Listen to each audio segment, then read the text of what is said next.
this whole COVID thing, obviously big learning curve. I have kids in school. I mean, even as parents, big learning curve for us as well. Um, until they started going back. What has been like the biggest struggle for you as a teacher during this COVID craziness? So I personally am virtual until next year. So we were all virtual last semester, and then coming into this semester, I volunteered for virtual just because, again, most of my colleagues are a little bit older and are worse than I am with the technology. But they also admin really liked my content video, so they said that works. So we're just gonna keep you virtual. Hope you don't mind. And I was like, nah, I'm good. So but what stresses me out as an educator, um, and it really makes me nervous for next year because everyone's like, "Oh, we're almost done." But just seeing the kids not even be able to sit through a 40-minute online class without getting distracted or without needing to go get up from their seat, it makes me very nervous returning to, like, real school because I feel like these kids, at this age, your norms and your habits that you form are so important. And I feel like, and it's no one's fault. It's really no one's fault. But the habits that have been created in the last year of like not having to actually like participate in school, being able to just like minimize the tab for class and walk away from your computer.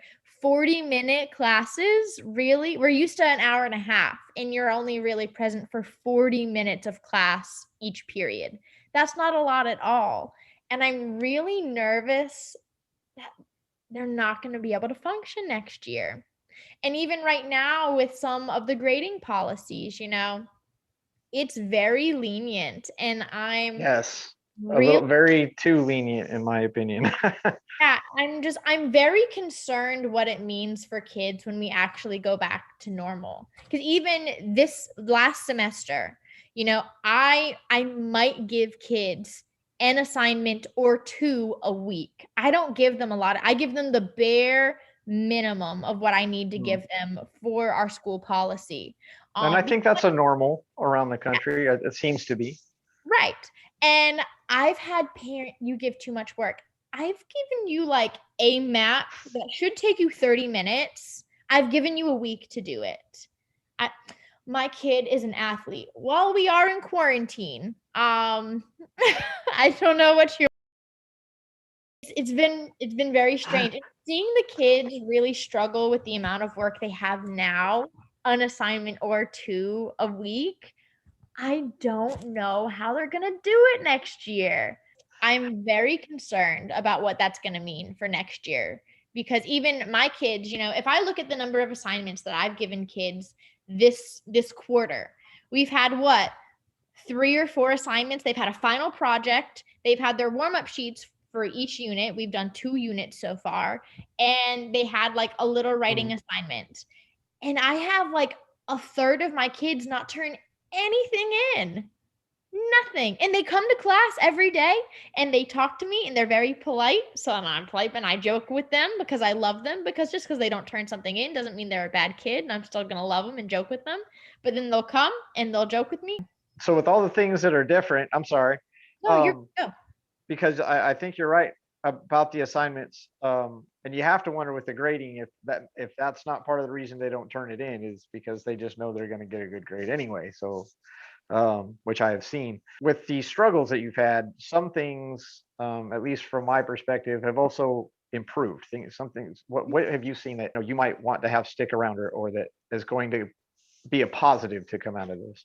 See, for some kids, and it's really been hit or miss, and it's so sad that it's the case, but it's so true. Some kids are thriving right now, and some kids are learning to be so self-sufficient and so responsible, and they're learning to advocate for themselves, and that's so great. That's awesome.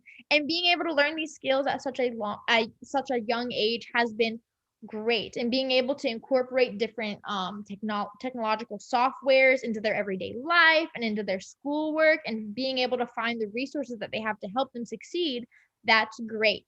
That's awesome. I wish every student was having that kind of experience. It's just kind of the truth that it's either hit or miss. It's either going really well for some kids, or it is not going well at all, in the slightest bit.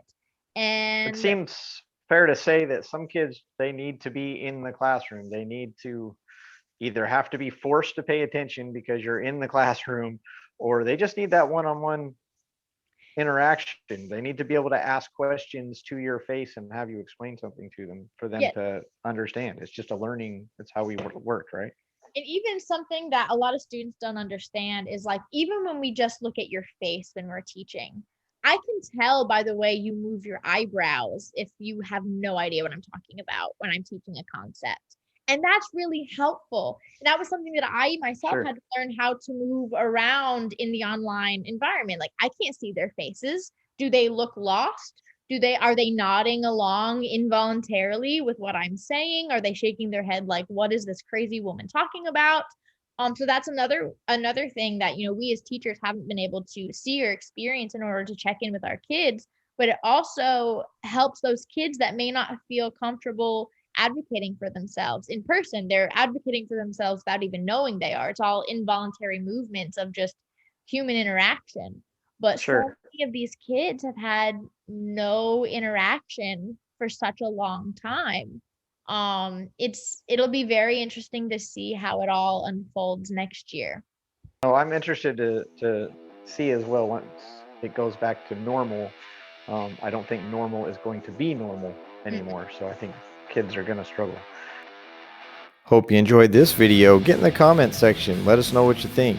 Hit like, hit subscribe. Check out the other videos. We're on Facebook, and a new podcast drops every Wednesday on your podcast provider. See the rest of this interview and others at Y-TiSTiCS. I mean, hey, why not?